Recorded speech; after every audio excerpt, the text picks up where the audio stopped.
Қарт Алтайдың қақпасында, алақанның аясында бал татыған, айна сулы, түрі аспан, сыры аспан, шарап сулы, Марқакөлі деп Жүсіпбек Аймауытов Ақбілек романында тамаша көрініске тебірене сипат берген Марқакөл талай ән мен жырға арқау болды. Түгін тартсаң май, гүлін тартсаң бал шығатын, қойнауы қазынаға, тарихқа толы Марқакөлдің бүгінгі күйі көңілге кірбің түсіреді. 1997 жылы Марқакөл аудан мәртебесінен айырылып, жұмыс орындары жабылып, 25 мыңға жуық жергілікті тұрғындардың жартысынан астамы көшуге мәжбүр болды. Ауылдар қаңырап, құлпырған өлке құлазып ең қалды. Ал жер аумағы 11,5 мың шаршы шақырымға созылған Марқакөл Қытаймен шектесіп жатқан республикалық стратегиялық маңызды жер.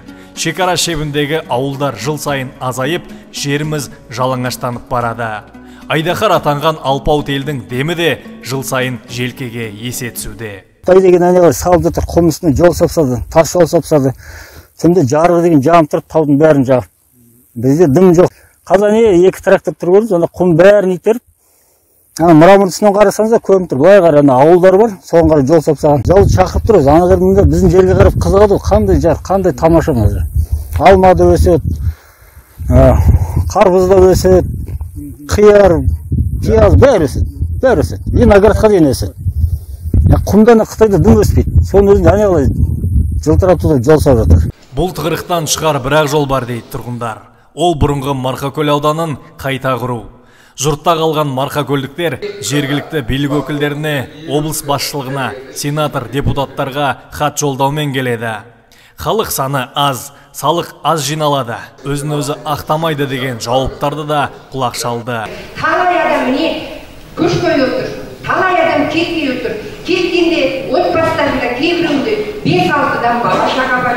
Неге? Кетіп қалса екі кемпір мен шал көшіп кетсе, менің сөзім жоқ еді. Бір отбасынан бір үйден 5-6 бала кетіп қалса, мектеп тозады, ертең дәріхана тозады. Ана салып жатырмыз, жаңа көрсетіп жатқанның бәрі, жан-жақта таулы аймақтың бәріне салып жатырмыз дейсіздер. Олардың бәрі кімге керек? Қалады ғой. Қаражат босқа шашылып қалады ғой. Сол себептен, сол қолданған қаражатымызды ұстау үшін, өзіміздің табиғатымызды ұстау үшін, елімізді, жұртымызды ұстау үшін бізге марқаны қайтарып беріңізші. Қайтарып беріңіз. Одан басқа Бүгінгі осы мәселені мен сізге шешіп берейін деп айта алмаймын. Неге? Қазір енді күрделі заманда тұрсыздар. Жергілікті халық ел президенті Қасым-Жомарт Тоқаевқа да хат жолдап жауап күтуде. Болды. Қазақ ешқашан сөз тоқтатқан емес, сөзге тоқтайтын халық. Осы сіздің алдыңызда өтті, мен Тоқаевқа да осы арызды және басқа арызды апардым.